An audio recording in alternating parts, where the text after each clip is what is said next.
સુરતમાં શ્રી 1008 જય જય નંદી મહારાજ જીવદયા ટ્રસ્ટ દ્વારા આજે કલેક્ટરને આવેદનપત્ર પાઠવવામાં આવ્યું છે।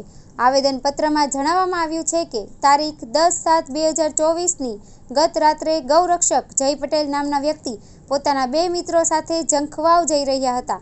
આ દરમિયાન અમુક અજાણ્યા તત્વો દ્વારા તેમના પર હુમલો કરવામાં આવ્યો હતો, જેથી ગૌરક્ષકોમાં ભારે રોષ ફેલાયો છે। ત્યારે ગૌરક્ષક પર કરેલા હુમલાના આરોપીઓને તાત્કાલિક પકડવામાં આવે અને કડક કાર્યવાહી કરવામાં આવે। આ સાથે જય પટેલ નામના ગૌરક્ષકને સુરક્ષા આપવામાં આવે તેવી માંગ કરવામાં આવે છે।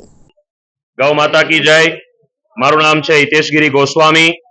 આજે વિશ્વ હિન્દુ પરિષદ, બજરંગ દળ, સનાતની સેના, ગૌ સેવાના અલગ વિભિન્ન સંગઠનો દ્વારા, કાર્યકર્તાઓ દ્વારા આજે સુરત કલેક્ટર મહોદયને અમો આવેદનપત્ર આપવા માટે આવ્યા છીએ।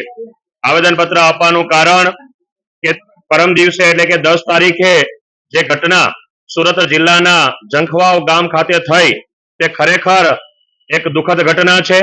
જે ઘટનામાં એક સાજિશ કરી 50-60 લોકોનું ટોળું ગૌરક્ષક આદરણીય અને હિન્દુ હૃદય સમ્રાટ જેને કહેવાય એવા જય પટેલ નાગરાજના ઉલામણા નામથી પરિચિત, જેઓ પોતાના અંગત કામથી જંખવાવ ખાતે ગયા હોય, કસાઈઓને આની બાતમી મળેલી હોય અને એક દૃઢ ભાવનાથી, કારણ કે ગૌરક્ષકોને હંમેશા ટાર્ગેટ બનાવતા હોય છે, તો જંખવાવ ખાતે એક ટોળું બનાવી એક ષડયંત્ર કરી પ્લાનિંગ સાથે એમની ગાડી ઉપર હુમલો કરવામાં આવ્યો અને જાનથી મારી નાખવાની કોશિશ કરવામાં આવી। ખરેખર અમે પોલીસ પ્રશાસનનો ખૂબ ખૂબ આભાર વ્યક્ત કરીએ છીએ કે તત્કાલ ધોરણે જય પટેલને ત્યાંથી કાઢવામાં આવ્યા અને સુરક્ષા આપવામાં આવી। પણ આ ક્યાં સુધી?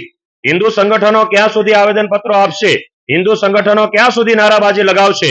આપણે સૌ કોઈ જોઈએ છીએ કે કઠોરની અંદર એક મૌલવી પકડાય છે કે જે 1 કરોડની ફિરોતી 3 આપણા હિન્દુ હૃદય સમ્રાટ એવા ઉપદેશ રાણા, હૈદરાબાદ ટાઈગર રાજાસિંહ અને નુપુર શર્માના ગળું સરતનસે જુદા કરવાના નારા લગાવી અને 1 કરોડની ફિરોતી આપવાનું કૃત્ય પણ સુરત જિલ્લાની અંદર બન્યું છે અને તેના તાર પાકિસ્તાન સાથે પણ મળ્યા છે। એ જાણીએ આપણે સૌ કોઈ જાણીએ છીએ।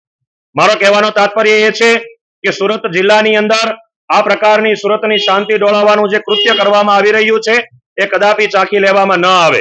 સુરતની શાંતિ ડોળવાનું, સુરતના વિકાસમાં અવરોધ થવાનું અને ઝુંડ બનાવી, ટોળું બનાવી અને ઘાતકી રીતે એકબીજાની હત્યા કરવાનું હિન્દુ હૃદય સમ્રાટો જે હિન્દુત્વ માટે જે કાર્ય કરે છે, રાષ્ટ્ર માટે જે કાર્ય કરે છે, ધર્મ માટે કાર્ય કરે છે, ગૌ સેવા માટે જે કાર્ય કરે છે, એવા તમામ એવાને ટાર્ગેટ બનાવી અને એમના ઉપર ઘાત કરવાનું જે આ કૃત્ય ચાલી રહ્યું છે ખરેખર એક પ્રકારનું ષડયંત્ર છે। કહેવાનું મારો તાત્પર્ય એ છે કે જંખવાવ અને આજુબાજુમાં ત્યાં આવેલી મસ્જિદો અને મદ્રેસામાં પોલીસ દ્વારા સર્ચ ઓપરેશન થવું જોઈએ। ત્યાં હથિયારો પણ મળી આવશે અને ખાસ કરીને જે કસાઈઓ દ્વારા જે હુમલો કરવામાં આવ્યો છે આ તમામ કસાઈઓના એવા સંદેશો મળી રહ્યા છે કે તેઓ જે જગ્યા ઉપર રહે છે એ જગ્યાઓ સરકારી જગ્યાઓ છે ને એના ઉપર તેઓ ગેરકાયદેસર મકાનો બાંધકામ કરી અને રહે છે, તેની પણ તપાસ કરવાની અમે માંગ કરી રહ્યા છીએ। વિશેષ જય પટેલ નાગરાજને સુરક્ષા મળે અને તાત્કાલિક ધોરણે અમને ન્યાય મળે એ જ અભ્યર્થના સાથે બોલો ગૌ માતા કી